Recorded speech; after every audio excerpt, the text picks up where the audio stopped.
Ćao, ja sam Dušan, aktivista u Kompasu i ovo je naš projekat Seksedukuj se. Tu pričamo o seksualnom obrazovanju i pitamo se zašto ga još uvijek nema u našem školskom sistemu.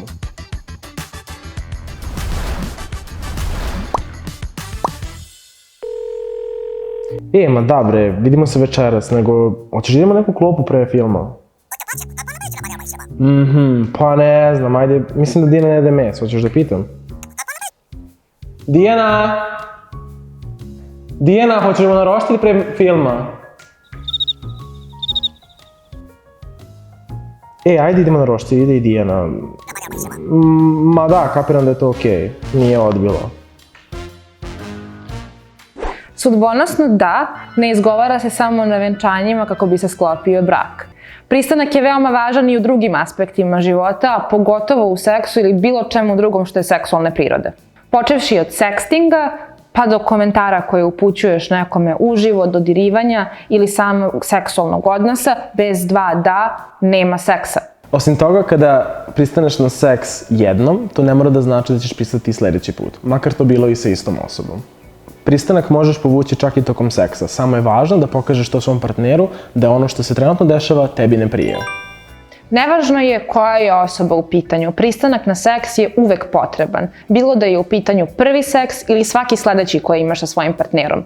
Nevažno je da li si s njim u vezi godinu dana, 3 meseca, 5 godina ili 10 godina. To isto važi i za skidanje kondoma u toku seksa. Ako tvoj partner nije pristao na to, nemoj to da radiš. Kako da znaš da si dobio pristanak od svog partnera? Pa, najbolje da ga pitaš otvoreno i jasno. Pro tip, ukoliko je tvoj partner pijan ili pod uticajem neke psihoaktivne supstance, prosto nemoj da spopadaš, čak i ako ti se čini da osoba nije toliko pijana.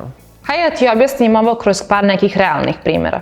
Ako pitaš svog partnera da imate seks i on ti kaže nešto od sledećeg, na primjer, ne znam, boli me glava, nisam raspoložen ili nisam raspoložena, hajde malo kasnije, kaže ti neću ili samo ćuti, znaj da to nije pristanak i da treba da prestaneš sa svim seksualnim radnjama u tom momentu. I još jedna važna stvar, ukoliko si pristanak dobio nakon što si molio, cimao i smarao svog partnera, znaj da to nije pravi pristanak i da seks neće biti seks, već silovanje. Dijana, hajde da odglumimo tako jednu scenu. Ajde. Ja baš se nešto ne raspoložen danas ceo dan, čoveče. Pao sam ispit, došao kući i moji me smorili ko da sam, ne znam, ja ubio nekoga, ne.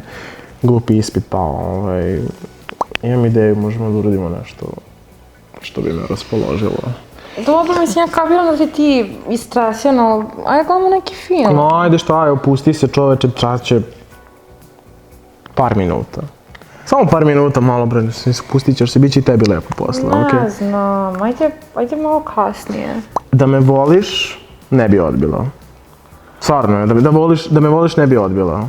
Pa mislim... Mislim da ljudi rade to jedni zbog drugih u vezi. Pa znam, ali kao baš nešto nisam raspoložena, možda kao malo kasnije. Ma daj bre, ako nećeš ti, hoće neko drugi, ajde.